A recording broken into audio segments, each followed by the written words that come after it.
bienvenidos a su programa Podcast Sin Fronteras, espacio creado para escuchar las voces y testimonios de quienes se encuentran privados de la libertad y que con sus historias y experiencias de vida nos relatan. Hoy tenemos un invitado muy especial, el señor Ángel Custodio Parejo Ortiz, con 63 años de edad, el cual fue privado de la libertad en el año 2006 al 2017 y desafortunadamente se vio vinculado en un proceso desde el año 2019 hasta la fecha. El señor Ángel Custodio Parejo hizo parte de diferentes estructuras al margen de la ley. Actualmente lucha por su libertad. Señor Ángel, muy buen día. Muy buenos días. Señor Ángel, queremos conocer su testimonio, su participación en la experiencia militar que tuvo en las diferentes organizaciones. Pero cuéntenos su vida de infancia, cuéntenos su familia, cómo se inició ese momento que delinquió.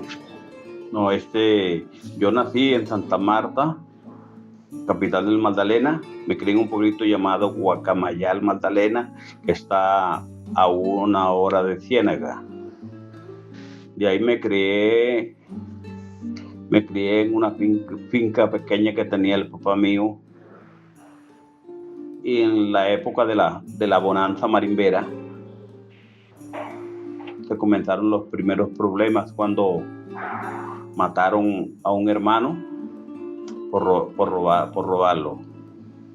Desde ahí tuvimos problemas porque los que lo mataron eran de una banda.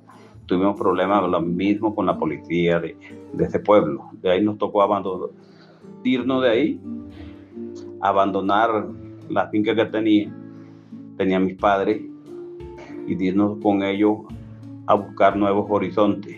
Don Ángel, en ese momento entra la bonanza marimbera. ¿Hace referencia usted a los cultivos de marihuana en la época? A los cultivos de marihuana en la época. ¿Influyeron en toda la región? Eso influyeron en toda la región del Magdalena y Cesar. ¿Y cuál era el conflicto allí? ¿Por el dominio del terreno? El dominio era por los contrabandistas. Los contrabandistas de marihuana. Y la gente al empezar a tener dinero, empezaron a comprar armas y a conformar bandas delincuenciales. ¿Qué problema hubo con su hermano? El hermano mío, él era comisionista en esa época de unos compradores de marihuana. Y le habían regalado un revólver y una banda se enamoró del revólver y por eso lo mataron para quitar el revólver. Lo asesinaron. Lo asesinaron. ¿Qué hizo usted? En esa época él se encontraba con un amigo, antes estaban tomándose una cerveza en un caserío llamado Paulina. Bueno, ahí el amigo, cuando vio que lo mataron para quitarle el revólver, mató al que lo había matado a él. ¿En la reacción? En la reacción. Entonces el amigo se fue y lo dejó ahí. Entonces fue cuando nos llamaron y eso, y de ahí comenzó el problema entre las dos familias. Entre las dos familias. Entonces los enemigos querían matar al papá mío y yo tenía por ahí, en esa edad, tenía 14 años. Y con el hermano mío, como querían matar al papá mío, después no podían matar al papá mío, entonces consiguieron un hermano y le dieron una palera al hermano menor, que en esa época tenía unos 10 añitos. Y fue donde comenzó el conflicto, que entonces nosotros nos fuimos y tomamos represalia contra la familia esa. Toman represalia. ¿Usted hizo parte de esa represalia, don Ángel? Sí, yo estaba de 14 años cuando me tocó participar en esto, yo con el hermano mío, el mayor. ¿Qué hicieron, don Ángel? Atacamos a los hermanos del que había matado al hermano mío, que era los que querían matar al papá mío, y le quitamos la vida. Le quitaron la vida a un integrante de esa familia. A un integrante de la familia y de la banda. Y de la banda. ¿Qué sintió usted en ese momento, don Ángel? En ese momento, como por primera vez uno siente miedo y tratamos de huir y sacamos el papá mío de la finquita donde estábamos.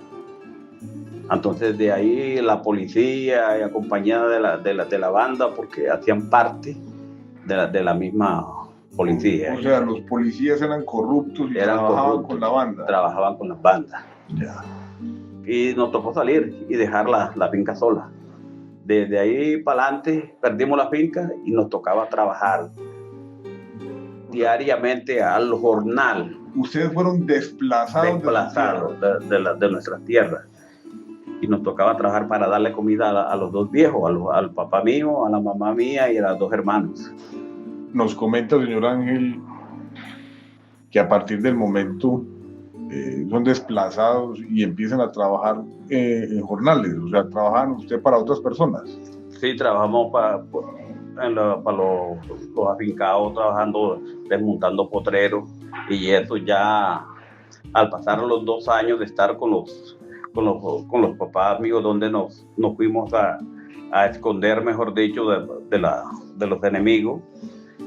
De ahí me tocó desplazarme hacia Bosconia, lo que llaman el cruce allá para Valledupar. Eso en el Cesar. En el Cesar, ya me tocó desplazarme de allá. Entonces, en la época, esa era la época de las algodoneras. Me tocaba recolectar algodón para poder sobrevivir y así ayudar a mi familia. Bueno, usted trabajaba, pero ya tenía un delito encima. Ya le había quitado la vida a una persona. Ya le había quitado la vida a una persona. ¿Qué sentía usted ya en esos momentos? Ya en esos momentos ya me tocaba, aunque por ser menor de edad, la persecución no fue tan grave, porque no me distinguían tampoco allá en el Cesar. Ahí recolectaba algodón, me vinculaba con todos estos recolectores de algodón. Ahí se acabó la cosecha de algodón. Un día sin trabajo, se me dio por coger un bus. Llegué a Bucaramanga, sin rumbo fijo, sin rutina. O sea, ¿cómo así? ¿Cogió usted el bus, don Ángel? Sí, sin rutina, sin saber a dónde iba. De ahí de Bucaramanga pasé a Bogotá. De Bogotá yo no distinguía a nadie en el frío, me acosaba, me mataba. Oí en esos momentos que gritaban la Macarena, Villavicencio, y me decían que para allá sembraba mucho algodón. Llegué, cogí la Macarena, llegué a Villavicencio, llegué al Parque Los Varaos. Completamente solo. ¿Usted estaba solo? ¿Cuántos años tenía, don Ángel? Yo tenía 16 años. 16 años. Ahí en el Parque Los Varaos, ya en esa época los algodones se habían acabado. Había un verano muy berraco. ¿Y qué hizo usted, don Ángel? Entonces ahí sin que nadie... sin nadie quien lo apoye. Sin nadie que me apoyara. Salí, estaba en el Parque Los Varaos cuando llegó, siempre a uno le cae un ángel que siempre que lo ayuda. Llegó un muchacho por ahí con unos 16 años y me dijo que qué hacía yo dije que andaba buscando trabajo, y me dijo que ahí en los llanos no iba a encontrar trabajo, que si quiere que me fuera hacia Calamar del Guaviare a raspar coca. A la 1 de la mañana él mismo me embarcó. Por ahí como a las 4 de la tarde llegué a San José del Guaviare. Llegué a San José del Guaviare, de ahí fue donde de nuevo pasé a Calamar. En Calamar empecé a trabajar como raspachín, ahí raspando coca. Por ahí como a los 15 días ya tenía el paludismo que me estaba matando, que eso es lo que da a la gente cuando llega recién llegado. Después pasé a Miraflores, y de Miraflores ahí ya me curé del paludismo y me fui a Puerto Nares. Puerto Nares empecé a trabajar con unos señores llamados tapieros. apellido Tapiero, que tenían unos cultivos. Me fui a trabajar con ellos y de ahí fue cuando salí un día a Miraflores y tuve el problema con los milicianos de la FARC. 31 de diciembre, ese día me golpearon, me partieron la cabeza y todo eso por haberle dado un tiro a un miliciano en una pierna. Pasé 31 de diciembre amarrado en un palo de mango. ¿Amarrado la pasó usted? Sí, con la partido, todavía tengo las señas aquí que me partieron con las culatas de una pistola. Impresionante, don Ángel. Ahí en esa época estaba un comandante Luis, ya me dijo que tenía que pagar todos los daños que había cometido, o de no me tocaba cobar el hueco donde me iban a enterrar. Y de ahí me tocó decir que sí iba a pagarle todo eso, y ya me dejaron de ir ya con la condición que tenía que cancelar eso sin dejarme salir de la región. ¿Usted qué pensó en el momento? Yo pensé volarme de la región a lo que me dieran la oportunidad, pero llegué en esos momentos. De ahí me llevaron a Puerto Nares. Ahí en la noche caminé toda la noche y llegué a donde estaban los cultivos de coca. Le dije al patrón que yo me iba, que me pagara. Me dijo que por qué. Yo le dije que porque como me habían reventado, que me iba, que me dijo que no fuera a tratar de volarme porque me iban a coger ahí en el aeropuerto porque la misma policía me entregaba. Y si me iba por agua también no podía volarme porque tenía que coger la misma región de Calamar, otra vez salir por allá, y todo eso era dominio de la FARC en esa época, del primer frente de la FARC. Del primer frente de la FARC. Del primer frente de la FARC. Entonces me tocó ahí estarme ahí hasta que se le pagara las curaciones al miliciano. Y de ahí cuando empecé a conocer yo de la guerrilla.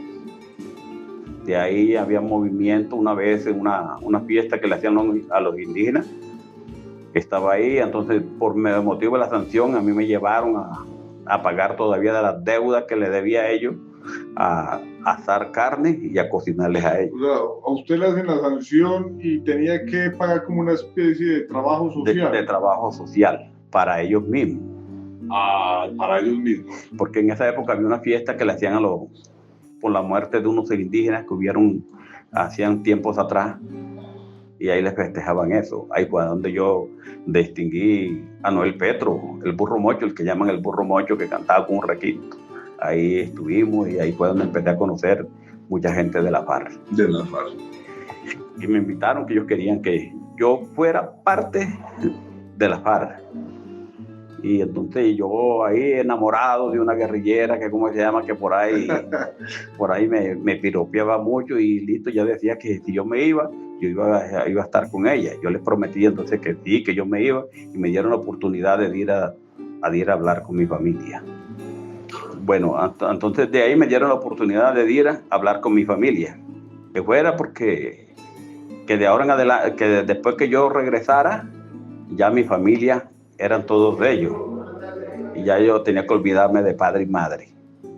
Entonces me dieron la oportunidad de salir de nuevo llegué hasta Bosconia. Ahí me puse a parrandear porque me iba de nuevo para la FARC, allá a integrar a ese grupo, y ya de ahí me regresé porque no fui ni a visitar a mi familia. Me regresé de nuevo cuando llegué otra vez a Villavicencio. Había matado a Pardo Leal. Entonces estuve ahí esperando. ¿Al político, a Pardo Leal? A Pardo Leal, el político. Y entonces, ¿en qué año fue eso, don Ángel? Oiga, la fecha sí no me la recuerdo ya. Y de ahí estuve ahí esperando y estaba por el aeropuerto, estaba parado, y por tierra también. Eso estaba peligroso, eso estaba revuelto. Y duré unos días ahí. Después, como no me pude irme, me fui hacia Caicedonia Valle, donde estuve recolectando café. De ahí pasé al Quindío, pasé a Chinchiná, Calda. Ahí en el 88, ahí me reclutó el batallón de infantería número 22 Ayacucho, en Chinchiná, Calda. Yo fui del 5º contingente del 88. Para que prestara servicio para militar. Para que prestara servicio militar. Cuando eso estaba el coronel Pérez Berrocal, que era el comandante del batallón. De ahí pasamos la tercera fase, llegamos ya a los entrenamientos de contraguerrilla. Estuvimos andando atrás de Pablo Escobar en esa época. Formaron el bloque de búsqueda. ¿Usted hizo parte del bloque de búsqueda? Del propio bloque de búsqueda no, sino de unas contraguerrillas que andaban atrás de Pablo, que era aparte del bloque de búsqueda. Nosotros en esa época allanamos la finca Potrerillo, que queda en la orilla del río Cauca, que era de Pablo Escobar. Y de ahí hubieron muchas pérdidas porque la fiscalía iba con nosotros y enseguida allanaba e inventariaba. Y entonces perdieron muchas cosas de ahí, de las incautaciones esas. O sea, ¿cómo así que Bueno, nosotros nos emborrachamos allá y entonces todo eso es una pérdida bien berraca, y entonces cuando hicieron el inventario ya había faltado muchas cosas, el licor y muchas prendas de oro que se perdieron ahí. Entonces ahí toma la decisión el coronel Pérez Berrocal de mandarnos a recoger, y cuando llegamos al batallón número 22 Ayacucho nos dijo que nos iba a mandar hacia Cesar para que nos matara la guerrilla del ELN. En esos días tenía por ahí como 1 mes, 2 meses que habían tomado el puesto de policía de Pelaya. Cuando el superior de mando les dice a ustedes que los va a mandar para que los maten, ¿es por qué? Porque había mucho combate, muy caliente la zona. Sí, allá la zona estaba caliente, pero y entonces porque nosotros éramos una compañía, esta era una compañía lepra, éramos lepra, eso es lo que, y nos mandaron hacia allá. O sea, lepra en el término de que son canzones, canzones, sí, que no le recibíamos órdenes a los otros comandantes. Ya. Y entonces eso fue algo inmediato. Por ahí duramos como 5 días en el batallón mientras alistaban los Hércules. Llegaron, nos montaron una mañana en los Hércules y nos llevaron y venimos a parar, fue al Palo Negro ahí en Bucaramanga. Y desde ahí nos recogieron en camioneta y nos llevaron a la base que se llama San Carlos, que es de Marulanda, allá en Pelaya, Cesar. Ahí pasamos los reentrenamientos con los profesionales, duramos 1 mes de entrenamiento y de ahí nos lanzaron al área. Entonces teníamos problemas con un teniente que le daba plan a los soldados, lo trataba mal, y nos trasladaron ahí a prestarle seguridad, que iba a haber unas elecciones ahí en la Mata Cesar. Estuvimos ahí, atendimos las elecciones, y fue cuando escuché diciendo a 3 soldados que se iban a volar porque no se aguantaba más de esto. Entonces yo le dije, yo me anexo a eso y nos vamos. Y me dijeron que sí, que nos íbamos. Y una noche ahí donde estábamos, ahí en la mata, resolvimos cada uno llevarnos nuestro armamento, quitarle un fusil al teniente, uno al sargento y uno un cabo, y nos volamos a la medianoche. Ustedes se vuelan, o sea, roban las armas, sí, sí, salimos ahí, como ahí pasa la Panamericana, paramos un camión y nos fuimos en un camión hasta la entrada del Trapiche. Esto está ahí al lado de los puentes Imaña. Y bueno, ¿qué pensaban ustedes cuando se vuelan? ¿Qué vamos a hacer con esas armas? O sea, ¿qué pensaban ustedes? Nosotros pensamos, como nosotros estuvimos en el área esa andando atrás de Pablo Escobar, y lo que teníamos, que toda la gente de Pablo, esa gente como andaba armada, vivía, tenían una vida sabrosa, tenían plata, tenían mujeres, y todo eso, unos jóvenes, se le vienen todos esos pensamientos. Entonces pensamos buscar los caminos, así como lo vivía la gente de Pablo Escobar. Ya, con lujos de todo, comodidades, dinero, sin mujeres, a través de las armas. A través de las armas, y como usted sabe, Para los grupos así siempre las mujeres son la debilidad. Entonces de ahí, ¿qué hicimos? Salimos de ahí, llegamos a los Puentes Cimaña, ahí entramos por el camino ese del Trapiche, llegamos a la finca, para la parte de atrás de la finca de Guillermo Londoño, lo que llaman la herradura, y nos les encaletamos en la parte de atrás. Duramos unos días ahí sin tener, y después ya conseguimos apoyo de un campesino que nos dio. ¿Cuántos eran en total? Nosotros éramos 3. Eran 3, entonces ya era una banda, ya habían formado una banda. Sí, ya éramos 3 soldados y llevábamos cada uno 2 fusiles. 2. Yo llevaba una pistola del teniente, una P-38 en esa época que cargaba, que se la había dado Guillermo Londoño al teniente. Y entonces dijeron que nosotros sin plata resolvimos irnos a la bomba de Pelaya Cesar a atracarla, porque no teníamos con qué comer. Teníamos armas, pero no teníamos con qué comer. ¿Ustedes cometen un atraco a una estación de gasolina? De gasolina en Pelaya Cesar. Estando la base, ahí en base de San Carlos estaban los otros militares, y ahí mismo en Pelaya estaba la otra base militar. Entonces ustedes dedican a delinquir. Claro, a delinquir. Nosotros no teníamos nada que comer, entonces llegamos allá porque teníamos la información. Como nosotros manejábamos, estábamos en el ejército, manejábamos todo eso. Listo, dijimos, no, a las 12 está la plata ahí. Pero cuando llegamos con tan mala suerte que la plata ya la habían se la habían llevado ahí, la habían ido a depositar a otro. Entonces a nosotros nos tocó mismo nosotros equipar los camiones ahí y de ir cobrándoles a los que... ¿Hicieron un retén? Hicimos un retén ahí mismo, y ahí mismo equipábamos los camiones, le vendíamos la gasolina. Yeah. Hasta por ahí estuvimos hasta las 3 de la madrugada. Bueno, ¿en qué momento hacen parte ya ustedes de otro grupo al margen de la ley? Bueno, estando ahí, cuando el que nos iba a ayudar ya nos iba a buscar unos carros que nos íbamos a regresar, porque teníamos el rumbo era irnos hacia a Manzanares, Caldas, de ahí de nuevo regresar otra vez a Caldas.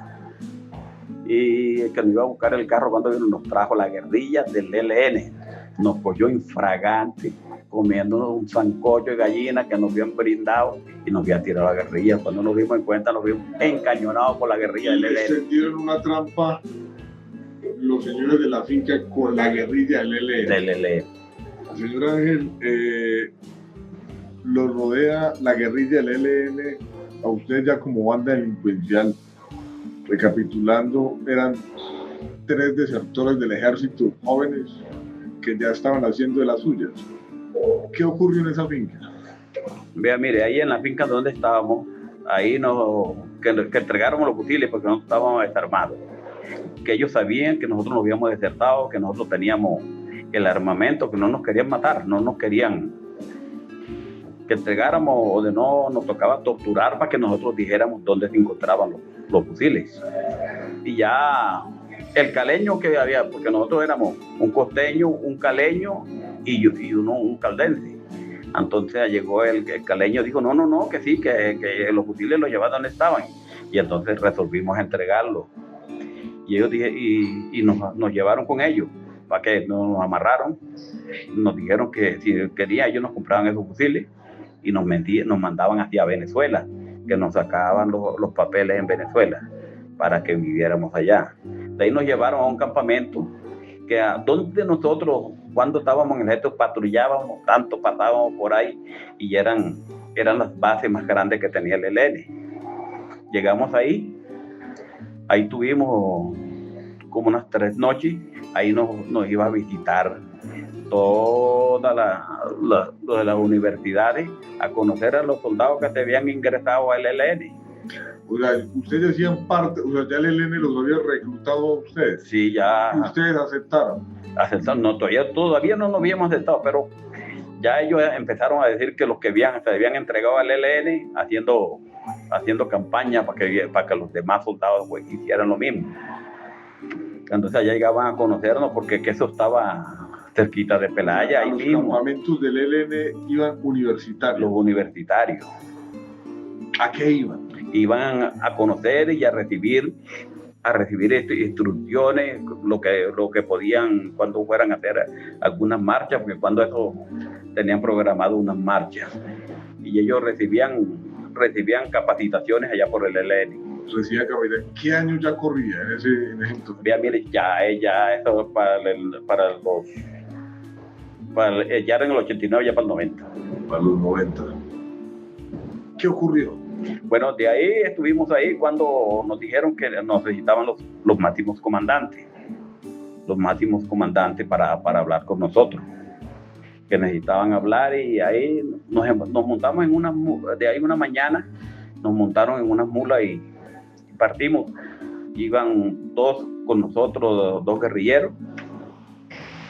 Ya llegamos hasta cierta parte, una parte que la llamaban Quebra Chiquita, eso ya de la parte de arriba de Pailita. Y ahí el siguiente día seguimos y llegamos a una finca donde era del alcalde de Pailita Cesar. El alcalde en esa época se llamaba Chango Mejía. Yo creo que es conocido por cómo se llama por todos, los Mejía. De ahí llegamos y ahí se reunieron los comandantes encapuchados ellos y nos dijeron que ellos nos pagaban y nos sacaban papeles para que nos fuéramos para Venezuela, porque esa era una persecución grande que teníamos nosotros. Yo dije que entonces yo para hacer eso yo me quedaba con ellos. ¿Usted les propuso a ellos que yo dije que me quedaba con ellos y no me pagaran nada? Y el caleño, al ver que yo dije que yo me quedaba con ellos, también dijo que se quedaba. El de Manzanares Caldas sí dijo que no le gustaba a la guerrilla, no iba a seguir con ellos. Ya. ¿Y le respetaron la vida al muchacho? Sí. De Manzanares. Entonces, de ahí nosotros les dijeron que eso había que evaluarlo ellos entre ellos allá. Ya hablamos y ellos se fueron. El día siguiente, en la mañana, nos dijeron sí, que nosotros nos íbamos y que el otro muchacho se iba con ellos porque iban a arreglar los papeles. Y a nosotros nos mandaban otra vez para la misma comisión en esa época que fue lo que nos capturaron a nosotros. Señor Ángel, ¿cuánto tiempo militó usted en el Ejército de Liberación Nacional? Vea, mire, desde el 90 hasta el 2000, casi del 2002 para el 2013. Exactamente, yo duré 16 años en el ELN. 16 años en el ELN. En el ELN. ¿Qué nos puede decir de esa experiencia guerrillera? De esa experiencia guerrillera que tuvimos nosotros. Fue al principio, porque no podemos negar, al principio se trabajaba por ayudar al campesinado. Después todo fue cambiando. Después ya empezaba, por la misma corrupción como existe en todas partes. Ya empezaron a cambiar a la política del ELN. Ya empezaron para la época del 2000, cuando surgieron los grupos de autodefensa, ya empezaron porque en la parte del Cesar, los que controlaban todo Cesar, y eso no lo puede negar nadie, el ELN era el que mandaba por toda esa región. La carretera la dominaba el ELN. En esta época nosotros nos financiábamos de los secuestros, de los retenes que hacíamos. Cuando llegaron las autodefensas a la región, ya empezó a cambiar la vida de nosotros. Don Ángel, ¿qué papel jugó usted en la estructura del ELN? ¿Qué mando llegó a tener? Mira, primero comencé por mando de comisión. Después pasé a mando de escuadra. Al tiempo pasé a mando de destacamento. El último mando que tuve fue el mando de compañía de 120 hombres. Comandante. Yo fui comandante de la compañía Capitán Francisco. Y tuve también de comandante de la compañía Diego, que era el anillo de seguridad de Nicolás y Antonio García. Del ELN. ¿Realizó algunos cursos específicos allí en la organización? En la organización tuve 3 escuelas de comandantes, de mando, de oficiales, como se llamaban allá, y también porque eso no es ocultar que, ¿cómo se llama? Que todo comandante del ELN de la guerrilla, todos tienen que pasar por curso de explosivista. Ah, sí, explosivista. Sí, claro, todo.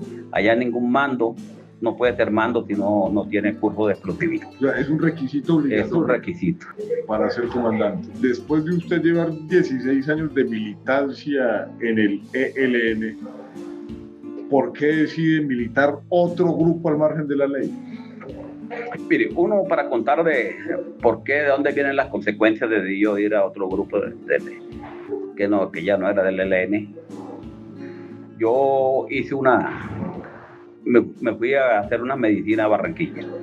Fui capturado por la policía. Y de ahí salí por Aves Scorpio. Regresé y ya no pensaban que yo había regresado, sino porque había hecho un acuerdo.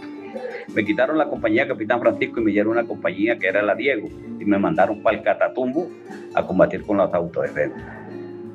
Estando allá tuve problemas con la FARC, porque allá la FARC estaba matando a los milicianos del ELN y usted sabe cómo son las cosas, uno a su gente no le duele que la maten, entonces también hicimos lo mismo. Y tuvimos problemas, ya iban a comenzarse una guerra y entonces hubo los comandantes de la FARC con el COSE del ELN, entonces ellos se reunieron. La FARC dijo que lo que pasaba es que yo era un infiltrado del Estado a largo plazo y eso es lo que estaba haciendo, que la misión mía era hacerlos pelear a las dos organizaciones.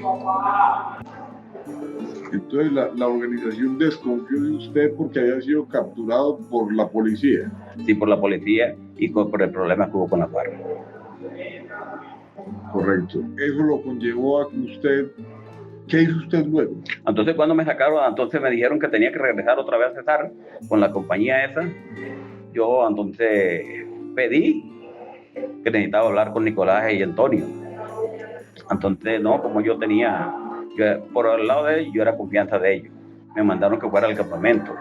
Yo fui al campamento, pero fui de disposición de pedirle la salida. Que me dieran la salida y lo que me dieron fue que para mí no había salida. Que para mí no había salida, que si querían me trasladaban para otro lado. Porque yo estaba pidiendo que me dieran una casa para mandar a los hijos míos que tenía a estudiar. Porque como casi los miembros, los comandantes del ELN, los grandes comandantes, tienen a los hijos estudiando en el extranjero. Yo lo que pedía era que me la dieran para mandarlo en alguna parte a estudiar. Usted como comandante, me imagino que manejó finanzas. Sí, claro. Más o menos, ¿qué finanzas, cuantías, cuánto le recogía usted al grupo? No, yo recogía, que si los 500, 600. Pero esa ya yo tenía... ¿Millones? Sí.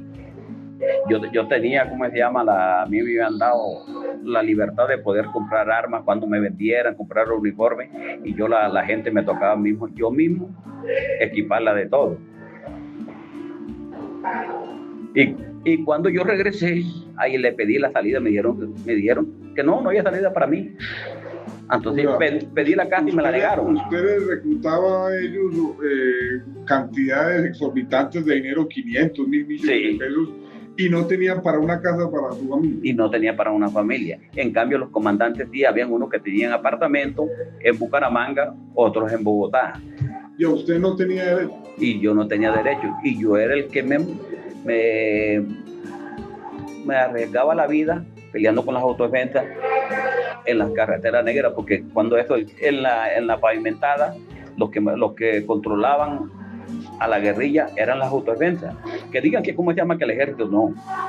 En toda la parte de Cesar, las autodefensas eran las que controlaban ya la guerrilla, porque ya de ahí la guerrilla le tocó ir retrocediendo cuando empezó a llegar las autodefensas. Y me dijeron que no podía, que no podía, sino un traslado, y que si la casa, eso era una igualdad. Entonces yo le dije que igualdad, ¿por qué? Unos tenían casa en Bogotá, otros tenían en Bucaramanga, otros tenían en Barranquilla. Pero no había igualdad. No había igualdad, y que yo, que era el que le recogía plata hasta para mandarle a ellos, que eran como para los uniformes y para todo, a mí me negaban una casa. Entonces usted entró en el inconformismo. Ahí entré en el inconformismo. Entonces yo le dije que viera, fulano y fulano con nombre propio, le dije, el flaco Ángel Miro, en esta vez Roque tienen apartamento y a ellos no le dicen nada y a mí sí me niegan una casa. Entonces me dijo, no, pero salida no hay. Y quieren lo trasladamos para Medellín, para que se pongan al frente del frente que estaba en Medellín, el Carlos Alirio Wiltrago, que habían 2 compañías, porque allá no, le hacía falta un mando, un comandante que pusiera frente de todo eso. Entonces yo al ver que me negaron eso, yo dije, no, yo voy por otro camino, me van a matar. Yo le dije, le acepté que te iba para allá. ¿Usted saca la conclusión de que lo van a matar porque no le dan la casa? Claro, porque ya yo me había puesto contra ellos, ya había denunciado a uno de Dirección Nacional y otro del Frente de Guerra. Ante Nicolás y Antonio. Y yo dije que yo iba a investigar eso. Claro, entonces estaban en peligro. Claro. Entonces salí entonces me dijeron no, que me ubicara en una parte, esperaba hasta que me llegara el traslado. Entonces yo le dije, no, me voy para donde Urufegro. Pero ya con la intención, y me dijeron que me llevara una gente, entonces no, me llevé dos muchachos ahí que me acompañaran. Y al ver eso, me tocó, vendí las mulas que yo tenía con las que se movían los víveres para la gente cuando yo la tenía, vendí todo eso y saqué a la mujer allá andando del suegro que se fuera y de ahí resolví a esperarlos a ellos y cuando llegaron recibí una carta de la radista del propio de Dirección Nacional que no me fuera a ir con ellos y de ahí fue cuando me tocó. ¿Por qué no puede ir con ellos? Porque ellos me iban a meter hacia Venezuela, pero me iban a hacer un torcido. ¿Lo iban a asesinar? Me iban a asesinar. La misma guerrilla del ELN, sí. Y ahí cuando me llegaron a buscar, yo dije que tenía un armamento abajo en los planes, porque eso fue en la parte de arriba de Pelaya, en un punto que llaman Tronadero. Y me dijeron que lo fuera a buscar, que cómo se llama, que estuviera ahí enseguida. Y eso fue cuando me bajé con uno de los muchachos y fue donde me volé. ¿Se voló? Me volé, me tiré, duré 2 días recorriendo por ahí, durmiendo hasta en la orilla de la carretera, porque eso era como era controlado de las autodefensas pasaban por los lados patrullando de noche, y yo ahí hasta que me vinieron a recoger ahí mismo en los puentes de Timaña, me vino a recoger un taxi y me fui para Santa Marta. De ahí a mí me buscaban las autodefensas, me buscaba el gobierno y ya me buscaba la propia guerrilla. 16 años. 16 años. Estuve en Santa Marta, de Santa Marta pasé a Cartagena porque no tenía la poca plata que tenía, se me iba acabando. Después regresé a un punto que llaman Palmar de Varela, ya tenía 1 año y medio de estar vagando con los hijos y la mujer y ya estaba sin plata, me tocaba trabajar el día por ahí para poder el sustento. Ya llegué a un punto que ya no tenía, porque si no tenía papeles no podía ir a trabajar a ninguna parte. ¿Cómo lo contactan las autoridades? Ya yo estaba yo estaba perdido, estaba con otros pensamientos, para que sepan, unos sufrimientos que muchos no lo creen, que no tenía ni para darle un grano de arroz a los hijos. ¿A dónde llegar yo de ahí? Irme a una finca a medianoche, sacarme un ternero, sacarle la carne para poderle darle comida a los hijos míos con carne y yuca. Era lo que le daba. De tocarme de ir a robar para poderle darle la comida porque no iba a dejar a morir a los hijos. Y ahí, estando ahí, cuando se apareció ahí allá en ese pueblo Palmar, se apareció un conocido mío que tenía mucho tiempo y me dijo que las autodefensas ya sabían dónde estaba, que ya sabían y que ellos necesitaban hablar conmigo, que ellos no me iban a matar, ni iban a meterse con la familia mía para que hiciera parte de las autodefensas. Yo le dije que no, que yo no pensaba seguir, porque ellos me iban a lo que yo me enfrentara, me mataban. Y en esos momentos los estaban llamando al que se presentó, entonces ya me pasaron al comandante del Frente de Resistencia Motilona de Pailita Cesar, llamado Mega. Entonces me dijo, no, Miguel Soldado, que vea, nosotros queríamos conseguir lo que nosotros vea, mire, y sabemos que... ¿Miguel Soldado era su alias? Sí, Miguel Soldado. Miguel Soldado. que Miguel Soldado, que nosotros queríamos conseguirlo porque nosotros lo necesitamos aquí, nosotros no hemos podido con la guerrilla aquí, y usted, ya supimos que usted, por qué le tocó irse allá, y usted está sufriendo, no tiene para comida para los hijos. Yo le dije, sí, pero yo no voy para allá, y con esta... Bueno, ahí íbamos, ahí cuando ya empecé a hablar con Omega, el comandante del Frente de Resistencia Motilona, me decía por los sufrimientos que yo estaba pasando, y estaba pasando la familia, que ellos me necesitaban, porque yo era la ficha clave para correr la guerrilla de esta región. Entonces yo le dije que yo no quería nada de ellos, porque ellos me iban a matar.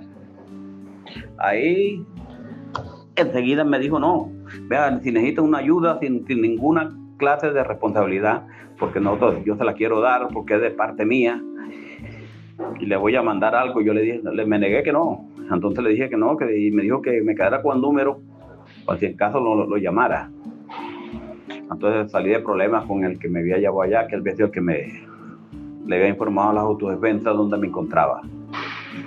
Entonces él salió, y al cabo rato, por ahí duró algunos 20 minutos, cuando regresó, que me habían mandado un regalo. Me habían mandado 4 millones de pesos, y yo no tenía para darle comida a los hijos. Me tocó agarrarlo y con eso pagar las deudas que tenía y comprarle comida a los hijos. Y de ahí empezó él enseguida, que sin ningún compromiso, y empezó a hablar conmigo que si el día que ellos estaban las puertas abiertas de las autodefensas para mí. Entonces ese fue como el enganche, la necesidad que usted tenía económica. La comprometen con los 4 millones de pesos. Con los 4 millones de pesos. A los días, otra vez me volvió a llamar y seguimos hablando. Entonces yo, al ver que me buscaba la policía, ya me buscaba el ejército, el ELN, ya tenía lo único que ya estaba, que me tenía la búsqueda parada, eran las autodefensas, que estaban ya porque estaban dialogando conmigo. Entonces el otro muchacho que me llevó allá dijo que él iba a ver cómo eran las cosas allá, y si no regresaba en 3 días, que me volara, porque a él lo habían matado. Y se fue a conocer allá a Pailita de Sar, a ver cómo eran las autodefensas. A los 3 días que regresó, me dijo que todo era bien por allá, y me habían mandado me habían mandado 5 millones de pesos, me habían mandado los autodefensas. Más, pero sin ningún compromiso. Pero sabemos que ya había compromiso. Ya había compromiso. Era, como llamamos nosotros coloquialmente, dulce. Claro. Entonces me puse a pensar que yo no tenía vida tranquila, no podía trabajar, no podía hacer nada, porque me buscaba el Estado. Entonces resolví decidirme para las autodefensas. Señor Ángel, ya siendo parte de las Autodefensas Unidas de Colombia, queremos que nos narre con sus propias palabras cómo era la vida allí. No, mire, yo llegué a la vida a las autodefensas, me trataron mejor que cuando yo estuve en la guerrilla, porque me ofrecieron todo. Me regalaron la casa que estaban agitando. Y de ahí cuando llegué, mucha gente me querían conocer. Duré en la clandestinidad por ahí como unos 15 días, porque no se quería que se supiera que yo estaba en las autodefensas. Ya se empezó a enterar el gobierno que yo me encontraba en las autodefensas, y hacía parte de las autodefensas. De ahí en la época que yo llegué, estaban unos entrenamientos y empezamos a hacer las operaciones contra la guerrilla. Usted empezó a combatir a los antiguos compañeros. A los antiguos, como yo le conocía a todos los miembros, empezamos a combatir. A pelear primero con los milicianos, que eran los que colocaban las minas antipersonales por todas partes.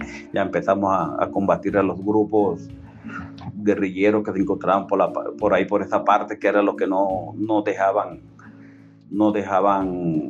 que las autodefensas ya se metieran a territorio ya interno de ellos. Ya empezamos a combatirlo y a sacarlo de la región. eran combate tras combate. Y ya duramos un tiempo, ya empezamos a entrar a los Santanderes, entramos a las partes que nunca había llegado ni el mismo estado. ¿Los expandieron? Sí, los expandimos. Y ahí empezamos ya a tener credibilidad por muchas partes, porque ya hasta el mismo campesinado, al ver que yo había sido parte del ELN, y al llegar al verme en las autodefensas, ellos pensaron que, como se veían, ya muchos decían que el que se iba para las autodefensas iba a matar al campesinado. Conmigo fue distinto, entonces empecé a darle charla y a darle la población que empezó a apoyarnos a las autodefensas por el motivo de que yo me encontraba ahí. ¿Por qué el pueblo los apoyaba a ustedes, el campesino? Nos apoyaban por las partes, como se llama, del Cesar. ¿Pero por qué motivo, señora? ¿Por qué motivo? Nos empezaron a apoyar porque el ELN ya los nombraba que eran colaboradores de las autodefensas, y ya decían que yo era los que se volvían sapos, que ya ellos no podían apoyarlo. No podían, bajaban, pues, sino porque ellos les servían de sapo y era lo que estaban sapeando, que era una mentira, sino que yo, un poco conocedor del terreno, empecé. Entonces los campesinos buscaron protección en ustedes. Buscaron protección en nosotros en esa parte, lo que era de la parte de Ayacucho, Pelaya y todo eso, ya nos apoyaban a nosotros. Cualquier información es que ese movimiento de la guerrilla por la parte alta, enseguida se tenían las informaciones. Bueno, ¿y la presencia del Estado? Y la presencia del Estado, esa no hacía presencia. Los que combatíamos eran los autodefensas. A la guerrilla. A la guerrilla. Que digan, ¿cómo se llama? Que muchos dicen que, ¿cómo se llama? Que llegó, ¿cómo se llama? Uribe correteó la guerrilla de la Panamericana, esa es una mentira.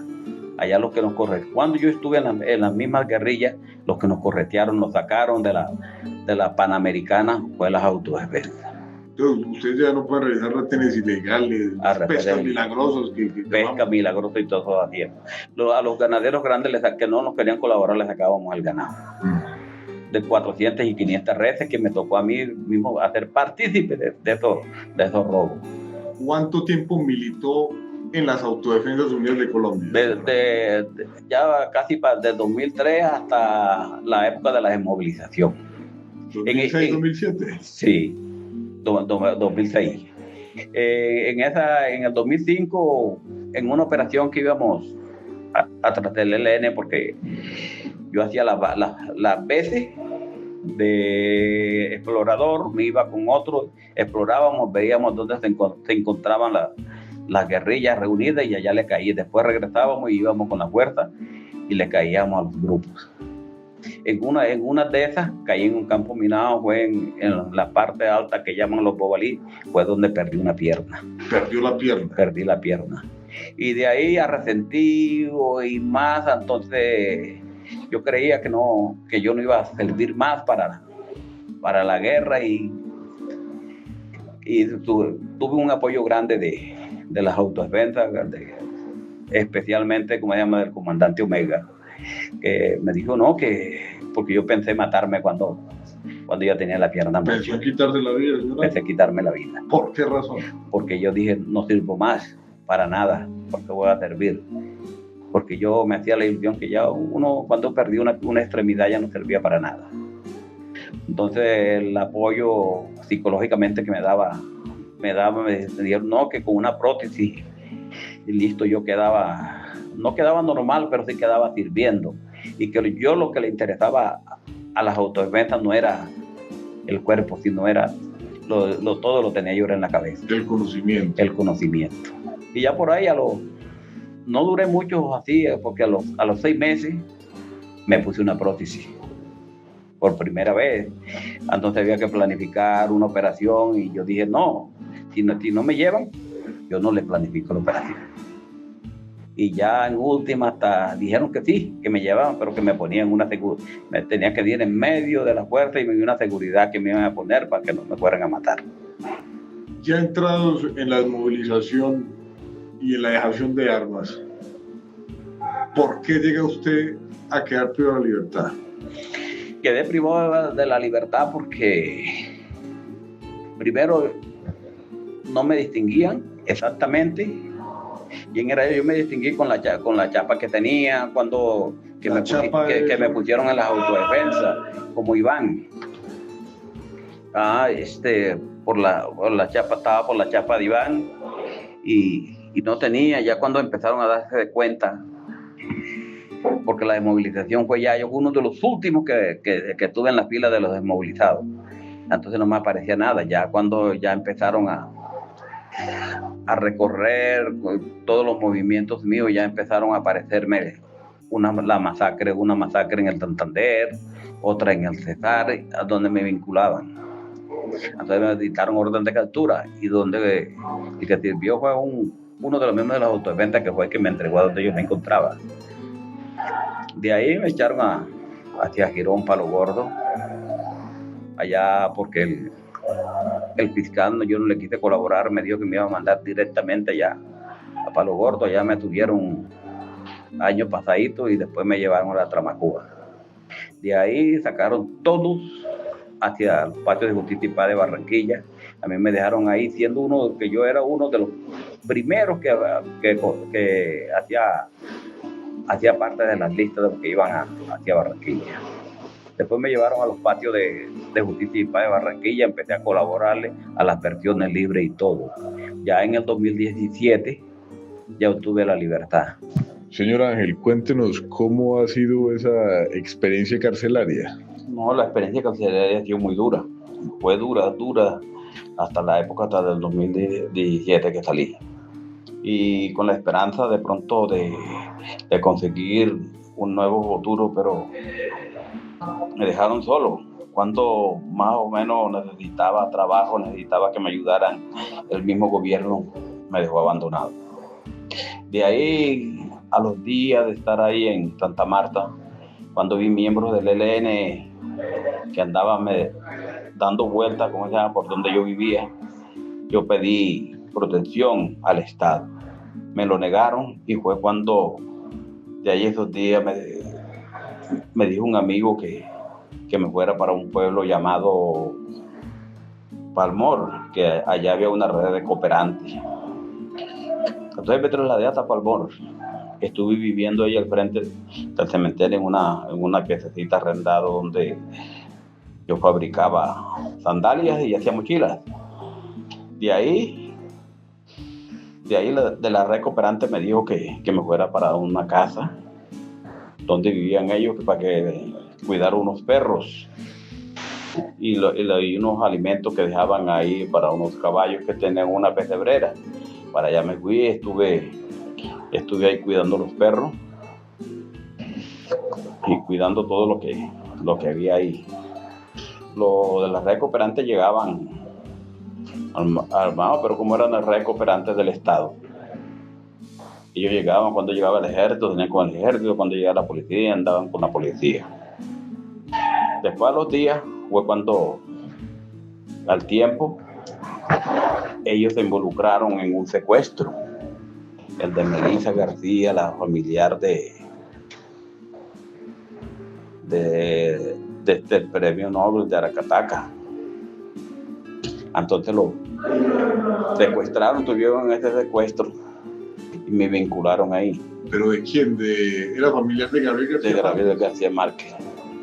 Una sobrina, una nieta, ella era Melissa. Entonces ahí a ellos los capturaron. Yo estaba por fuera porque yo no tenía nada que ver en eso. Ellos hacían sus reuniones ahí, pero como era de una red cooperante.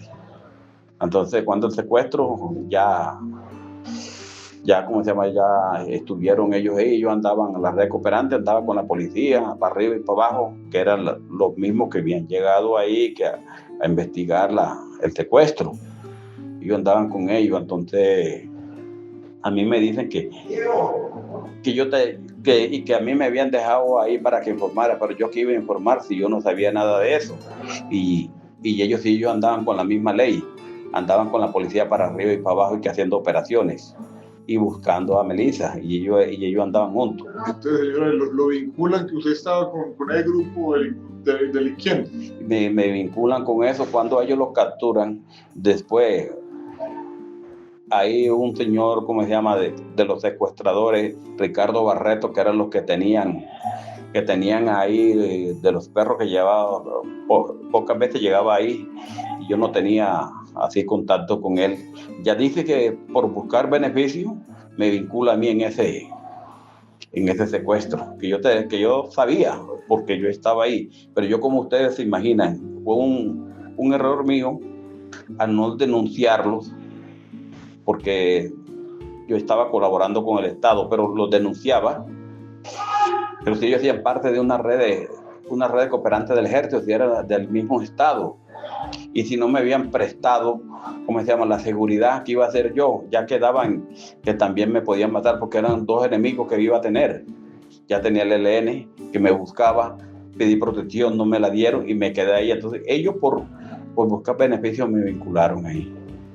Y es la hora que todavía me encuentro en ese proceso y abandonado del Estado. Entonces, don Ángel, el primer carazo lo paga usted del 2006 al 2017 y ahorita en el año 2019 cae usted por el secuestro de la familia de Gabriel García Márquez, siendo inocente.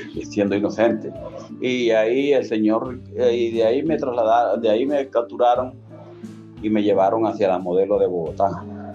Después me llevaron hacia la Picota Herón, ahí donde me encontré con el señor Ricardo Barreto, donde él era la mano derecha del negro Matamba.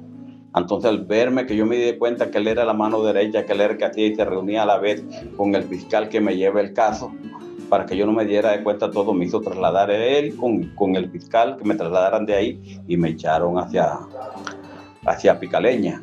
Y desde ahí he estado sin conocer de mi familia, no he podido recibir una visita de mi familia, secuestrado por el mismo Estado. Señor Ángel, ¿se arrepiente usted de los delitos cometidos? De los delitos yo me arrepiento y por eso le colaboré a la justicia, estando en Justicia y Paz, y le colaboré con reconocimiento de todos los hechos, pero me he sentido abandonado. El Estado no, lo que nos prometió nunca lo cumplió. ¿Qué le diría usted a los familiares de las víctimas de las cuales usted le cometió delito? A los familiares de las víctimas de los cometidos delitos le pediría que me perdonen por los hechos cometidos, por los sufrimientos que le hice pasar a esas madres, por participar en esos grupos armados donde se cometieron muchos delitos contra ellos. Señor Ángel, ¿qué significa para usted el perdón? El perdón significa arrepentimiento de todos los hechos que uno haya cometido. ¿Considera usted que en algún momento los familiares de las víctimas lo puedan perdonar? Vea, hay víctimas que sí pueden perdonarlo de corazón a uno. Hay otros que quedan siempre con el remordimiento, porque a pesar de todo el daño que le hicimos, eso no es fácil. De tener ese perdonar a una persona que le ha hecho tanto daño. Pero sí, le pido perdón a ella y antemano primero a mi Dios, que es el que se merece todo. Señor Ángel, ya conocemos su historia en la guerra, en la cárcel, su condición ya con la discapacidad que tiene, el abandono por parte del Estado. ¿Qué piensa usted, don Ángel? ¿Qué piensa usted de su vida, de su futuro? ¿Qué piensa usted en su interior? No, y yo tenía con la salida, como decía, cuando salí de los patios de Justicia y Paz, un futuro estar con mi familia, pero me la trancharon de nuevo. Me toca es resignarme a lo que mi Dios quiera, porque ya todo se ha puesto contra mía y el abandono del Estado, que lo que ha hecho es hacer un falso positivo conmigo. ¿Usted considera que sí valió la pena estar toda su vida en la guerra? No valió nada, porque por consecuencia de eso he perdido hasta mi familia. ¿Se arrepiente de haber pertenecido a los grupos al margen de la ley? Me arrepiento, porque con pertenecer a un grupo al margen de la ley, uno recibe el rechazo de la misma población y de los familiares de las víctimas. ¿Qué le gustaría decirle a sus hijos, a su familia? Me gustaría decirle a mis hijos que nunca cojan el camino que yo cogí, que siempre traten de hacer el bien, aunque le toque sufrir, trabajar para poder sobrevivir por la vía legal. Y a esos muchachos, a esos jóvenes, usted también fue joven, ¿qué les aconseja? Le aconsejo que no cojan el mismo camino que tuve yo, porque le va a traer muchas dificultades, no solamente a ellos, sino a su familia. Que yo hoy estoy vivo porque hay un Dios que es grande, y de pronto no quería que yo fuera a padecer en esos tiempos, pero si no, la muerte, inválido, o pagar delitos en la cárcel. Eso no se lo deseo a nadie. El señor Ángel tuvo una vida bastante compleja, viviendo desde muy niño el flagelo de la violencia, perdiendo seres queridos, desplazado con su familia de sus propias tierras, sumidos en una total pobreza y siendo obligado a cometer un homicidio desde joven. Durante muchos años es claro que la ausencia del Estado en diferentes regiones del país marcaron la vida de muchos habitantes de esos sectores, los cuales por diferentes circunstancias de vida hicieron parte de los grupos armados, tanto guerrilleros como paramilitares, que ofrecían una oportunidad allí, supuestamente. El señor Ángel vivió en la ilegalidad casi toda su existencia. Hizo parte del Ejército Nacional, luego de la guerrilla del ELN, y por último hizo parte de las autodefensas campesinas. Y podemos observar que en ningún bando, ningún grupo al margen de la ley, es opción de vida. La responsabilidad está en cada individuo, en cada persona, en la decisión de que se tome correctamente, y también en el Estado colombiano, por no brindar las garantías, la estabilidad que merece un habitante de Colombia en esas partes alejadas de nuestro territorio. Los niños, niñas y adolescentes no se deben de vincular en ninguna clase de conflicto, sea familiar o, como en este caso, armado. Es mejor corregir al niño y no castigar al adulto. Don Ángel, agradecemos su presencia en el programa Podcast Sin Fronteras. Gracias por compartirnos su experiencia de vida, una vida llena de dificultades, ya que hizo parte activa del conflicto armado en el país, perteneciendo a los diferentes bandos y actores armados. Don Ángel, le deseamos lo mejor a usted y a su familia. Muchas gracias nuevamente por compartir su experiencia para que los escuchas lo tengan en cuenta. Dios lo bendiga, don Ángel. Bueno, muchas gracias, y que estoy para servirle y para los que quieran conocer más de mi historia, porque no quiero que mi historia se vuelva a repetir, porque si la conocen, el que conoce la historia no la vuelve a repetir, y eso es lo que yo quiero, que todo el que conozca mi historia no vuelva a caer en lo que caí yo, y que Dios me lo bendiga. Sin Fronteras, por la libertad.